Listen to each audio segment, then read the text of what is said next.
Hi friends, आपका बहुत बहुत स्वागत है हमारे इस न्यू ज्ञान सेंटर यूट्यूब चैनल में। यह वीडियो क्लास 12th स्टूडेंट के लिए बहुत ही ज़्यादा इम्पोर्टेंट रहने वाली है। जी हाँ, क्योंकि मैं इस वीडियो में आप लोगों का इतिहास का भाग 1 से विषय 3 यानी कि पार्ट 3 का बंधुत्व, जाति तथा वर्ग का बहुत ही इम्पोर्टेंट ऑब्जेक्टिव क्वेश्चन बताऊंगा, जो आपके एग्ज़ाम में डायरेक्ट पूछा जाएगा। टोटल में इससे जितने भी सारे इम्पोर्टेंट क्वेश्चन बन सकते थे, टोटल 25 MCQ क्वेश्चन करवाऊंगा, जो आपके एग्ज़ाम में डायरेक्ट पूछा जाएगा। तो आप लोग का ज़्यादा समय बचा नहीं है, मात्र 3 महीना का वक्त है। 3 महीना मान के चलिए, दिसंबर, जनवरी और फरवरी, ठीक ना, क्योंकि मार्च में आप लोग का एग्ज़ाम होने वाला है। तो आप लोग का फाइनल एग्ज़ाम अब जल्दी नज़दीक आ गया है। तो आप लोग क्या कीजिए, फटाफट आप लोग सब रिवीजन करते चलिए, पढ़ते चलिए, जो सकते हैं फटाफट अपने से आप लोग क्या कीजिए, करते चलिए और ज़्यादा से ज़्यादा रिवीजन में वक्त दीजिए।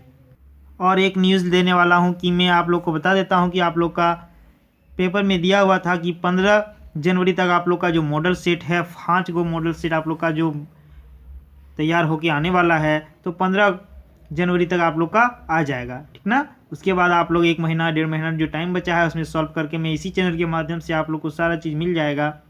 तो आप लोग हमारे इस न्यू ज्ञान सेंटर चैनल को सब्सक्राइब जरूर कर लें, साथ साथ बेल आइकन को प्रेस कर दें। इस वीडियो को अपने दोस्तों के साथ, मित्रों के साथ ज़्यादा से ज़्यादा शेयर जरूर करें। तो चलिए वीडियो को शुरू करते हैं। आज मैं आप लोग को विषय 3 का जो है यानी कि पार्ट 3 का बंधुत्व, जाति तथा वर्ग का आरंभिक जीवन, ठीक ना, आरंभिक समाज लगभग 600 ईसा पूर्व से 600 ईस्वी तक, कोई दिक्कत कोई प्रॉब्लम नहीं समझने में। इतने के बारे में मैं आज आप लोग को पूरी डिटेल में MCQ क्वेश्चन करवाऊंगा। टोटल कितना, 25 MCQ क्वेश्चन करवाऊंगा, जो आपका एग्जाम में पूछा जाएगा।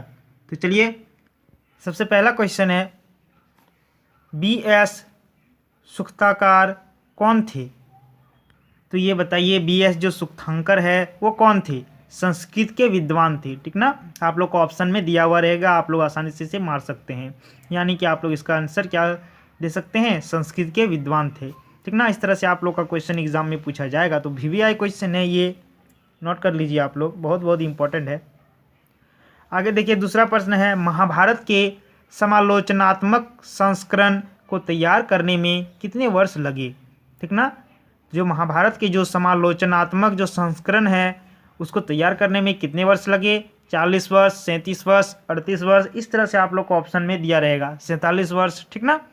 तो जो आपका ऑप्शन जो हो जाएगा वो डी नंबर, जैसे हमने बताया अभी ऑप्शन में 47 वर्ष। आप लोग याद रखिए, हम लोग केवल नोट्स की तरह पढ़ाते हैं, जिस कारण से हमने नोट्स बनाए हैं आप लोग के लिए, ताकि आप लोग फटाफट केवल एक ही नज़रों में इसे याद करते चलिए, ठीक ना। और जैसे ही आएगा आप लोग पढ़ के आसानी से सॉल्व कर सकते हैं।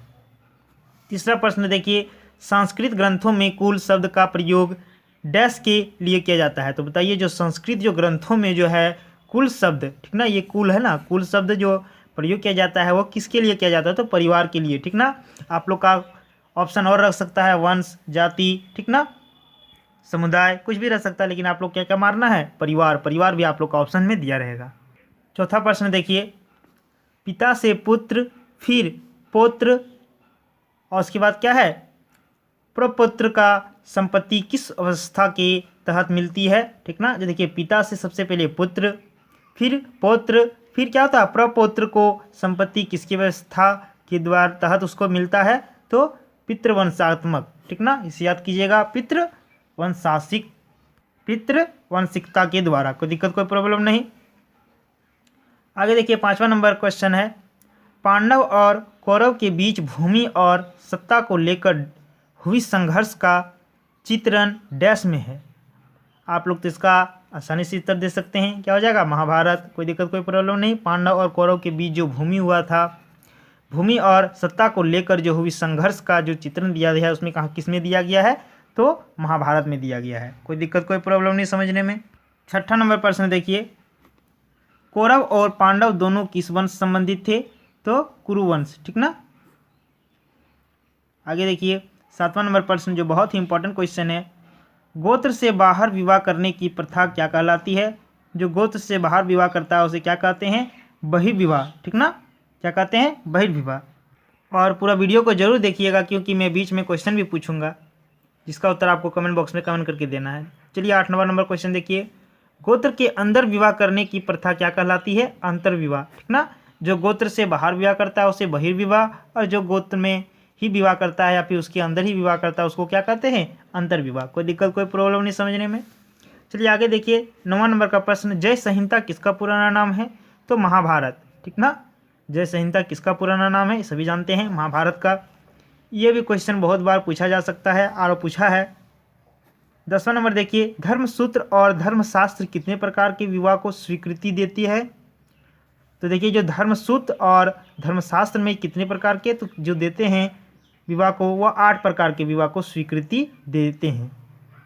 लेकिन एक और क्वेश्चन आएगा आप लोग का 11वां नंबर प्रश्न देखिए, धर्मसूत्र और धर्मशास्त्र, ठीक ना, के अनुसार कितने प्रकार के विवाह को सही माना जाता है? ठीक ना, उसमें सही माना जाने का बात नहीं किया गया है, केवल कितने स्वीकृति दिया गया है विवाह को, ये कहा गया है ऊपर वाले क्वेश्चन में। देखिए आप लोग, और इसमें क्या किया है कि सही माना गया है कितने प्रकार के विवाह को, तो 4 प्रकार के विवाह को सही माना गया है। ये 2 क्वेश्चन ध्यान दीजिएगा, आप लोग को कन्फ्यूजन करने वाले हैं, जिस कारण से हमने बता दिया आप लोग को। 12वां नंबर प्रश्न देखिए, मनुस्मृति का संकलन कब किया गया? तो बताइए। तो इसमें देखिए 200 ईसा पूर्व यानी कि BC, ठीक ना, ईसा पूर्व को BC कहते हैं, से 200 ईस्वी AD। कोई दिक्कत कोई प्रॉब्लम नहीं। इस तरह से क्वेश्चन में आप लोग का पूछा जा सकता है, जिसका उत्तर आप लोग आसानी से दे सकते हैं। तो 200 ईसा पूर्व से 200 ईस्वी तक होता है। आगे देखिए 13वां नंबर, प्रत्येक गोत्र का एक डैश के नाम पर होता था। तो बताइए क्या हो जाएगा इसका? वैदिक ऋषि।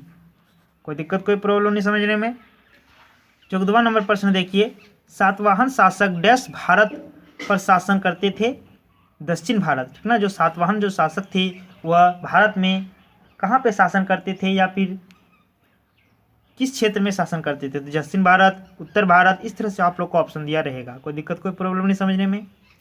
15वां नंबर प्रश्न देखिए, किस उपनिषद से आचार्यों और शिष्यों की पीढ़ियों की सूची मिलती है, जिसमें से कई लोगों को उनके मातृ नाम से निर्दिष्ट किया गया है?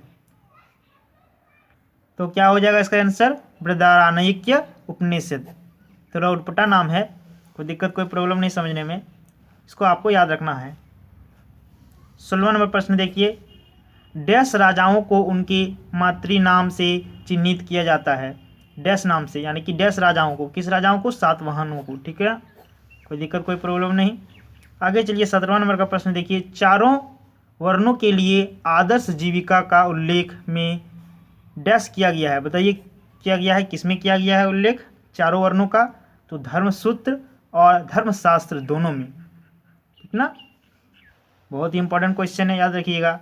अब चलिए 18वां नंबर प्रश्न देखिए, मिलान करने वाला है। मान के चलिए यहाँ से आप लोग का 4 प्रश्न बन सकते हैं, जिसमें मैं एक ही प्रश्न में बता दिया हूँ। आप लोग को टेंशन नहीं लेना है, आसानी से आप लोग याद कर सकते हैं, ठीक ना। ऐसे क्वेश्चन जब भी आएंगे आप लोग को जेठो इसमें मिलान किए गए हैं, तय प्रश्न आपको, तय नंबर आप लोग को मिल सकते हैं।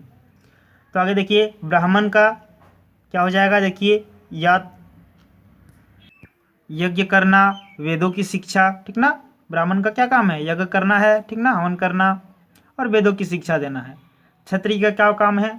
न्याय करना और लोगों की रक्षा करना, यानी कि सुरक्षा करना। वैश्य का क्या काम है?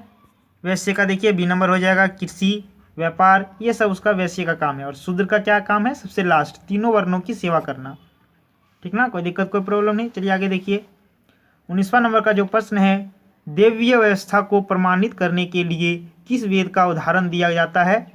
देवीय जो व्यवस्था का जो प्रमाणित करने के लिए ऋग्वेद का उदाहरण दिया जाता है। कोई दिक्कत कोई प्रॉब्लम नहीं समझने में। चलिए आगे देखिए 20वां नंबर का प्रश्न, चंडालों के कर्तव्य की सूची डैश में मिलती है? तो किस में मिलती है? मनुस्मृति में। चलिए आगे चलते हैं। 21वां नंबर देखिए प्रश्न,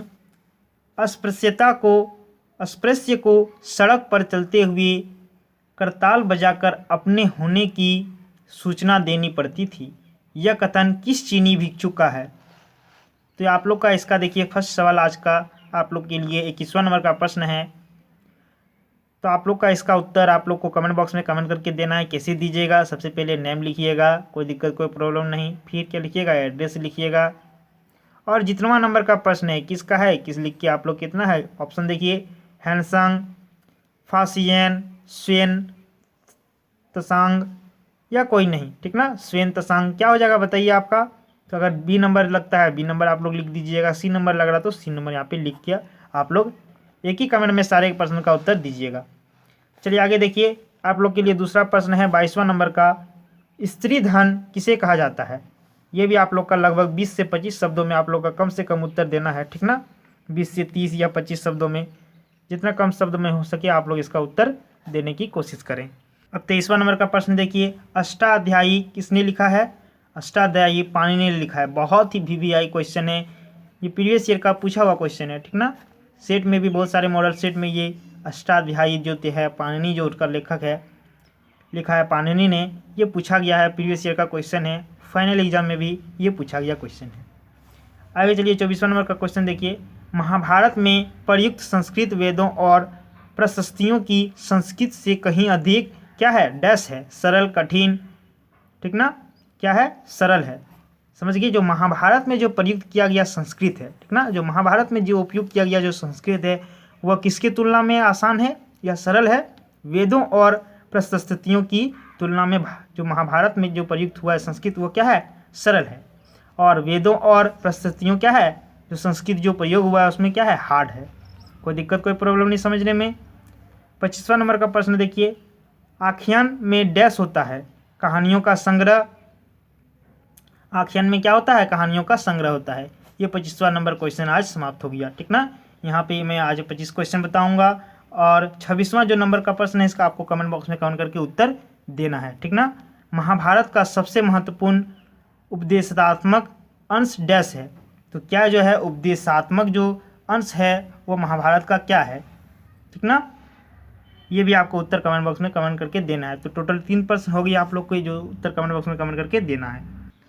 तो जी ये 26वां प्रश्न का जो है उत्तर है, मैं कुछ आप लोग को हिंट्स दे देता हूँ ताकि आप लोग को उत्तर खोजने में आसानी हो। कुरुक्षेत्र, ठीक ना, महाभारत का सबसे महत्वपूर्ण उपदेशात्मक अंश जो है कुरुक्षेत्र में आप लोग को बता दिया। आप बताइए कि आप लोग का उपदेशात्मक क्या है, ठीक ना, अंश जो है वो क्या है, आप लोग कमेंट बॉक्स में कमेंट करके जरूर दें। तो आज हमने बहुत ही important objective question 26 objective question को देखें, भाग 1 इतिहास की, ठीक ना, पार्ट 3 यानी कि बंधुत्व जाति तथा वर्ग के आरंभिक समाज के बारे में बहुत ही इंपॉर्टेंट 26 MCQ क्वेश्चन को देखें। तो आप लोग इसे जरूर कर लें और हमारी पिछली वीडियो जरूर देखें, नहीं देखें तो बहुत सारे इंपॉर्टेंट क्वेश्चन को डाल के रखा हूँ ताकि बहुत सारे आप लोग अच्छी तरीके से तैयारी कर सकें। जल्द से जल्द मैं सारे के सारे सब्जेक्टिव भी क्वेश्चन में करवाने की कोशिश करूँगा, ठीक ना। आप लोग कमेंट बॉक्स में कमेंट करके जरूर बताएं कि क्या क्या और चाहिए, और हमारे इस चैनल को जरूर से जरूर सब्सक्राइब करके रख लीजिएगा, क्योंकि मैं हमारे एग्ज़ाम से रिलेटेड बहुत सारे इंपॉर्टेंट अपडेट्स में इसी चैनल के माध्यम से आप लोग को बताता हूँ। तो चलिए तब तक के लिए बहुत बहुत धन्यवाद। अगर हमारे चैनल में पहली बार आए तो हमारे इस न्यू ज्ञान सेंटर चैनल को सब्सक्राइब जरूर कर लें, साथ साथ बेल आइकन को प्रेस कर दें। इस वीडियो को अपने दोस्तों के साथ, मित्रों के साथ ज़्यादा से ज़्यादा शेयर अवश्य करें। तो चलिए मिलते हैं नेक्स्ट वीडियो में। जय हिंद।